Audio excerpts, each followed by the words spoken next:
Hello and नमस्ते सबैलाई। आज चाहिँ यो 10औं एनबिपिएन कपमा विदेशी खेलाडी राख्ने 3 टिम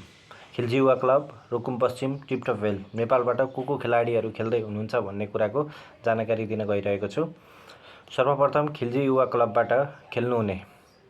खेलाडीहरूको नाम: अमित गाहा क्याप्टेन, सङ्गम श्रेष, विकास गिरी, दिपेश कुँवर, सौरभ फुन्जेली, शेरबहादुर भलामी, सुरज बेलबासे, तुषार खत्री आदि नेपाली प्लेयरहरू हुन् भने इन्डियन प्लेयरहरू ल्याउनु भएको छ खिल्जी युवा क्लबबाट चाहिँ सुरज चौधरी, रजत चौधरी र शुभव चौधरी गरी 3 जना। नेपाल भलिबल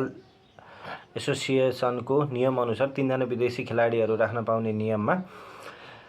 खिल्जी युवा क्लबले 3 जना विदेशी खेलाडी अर्थात् इन्डियन खेलाडीहरू ल्याउनु भएको छ। साथै रुकुम पश्चिम भलिबल प्रशिक्षण केन्द्रबाट चाहिँ सम्पूर्ण गण्डकीका खेलाडीहरू लगायत केही खेलाडी बाहेक रुकुम पश्चिम भलिबल प्रशिक्षण केन्द्रबाट खेल्ने खेलाडीहरू: डायमन्ड खड्का, रोशन खड्का, सञ्जु विक्रम शाह, हिमाल सुनारी मगर, राजन दर्लामी, पुष्कर धामी, विवश आले मगर, अजय सुनार, सन्तोष विक र विदेशी खेलाडीहरू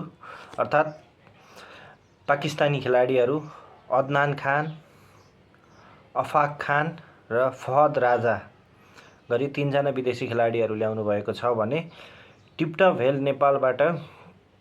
भने अहिले गण्डकी प्रदेशबाट खेल्दै गरिरहनु भएका खेलाडी जीवन सुनार, विश्वास अधिकारी, चिरञ्जीवी खड्का, मनिष मानन्दर लगायत विदेशी 3 खेलाडी मुहम्मद कासिफ, असमान फरियाद, मुराद चौहान गरी विदेशी खेलाडीहरू ल्याउनु भएको छ र टिम निकै बलियो टिम रहेको छ भने यतापट्टि प्रतिस्पर्धाको लागि नेपाली खेलाडीहरू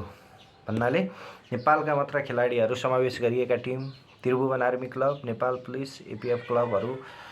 कोशी प्रदेश यिनीहरू पनि दमदार तयारीमा खटिरहेका छन्। हेरौँ अबको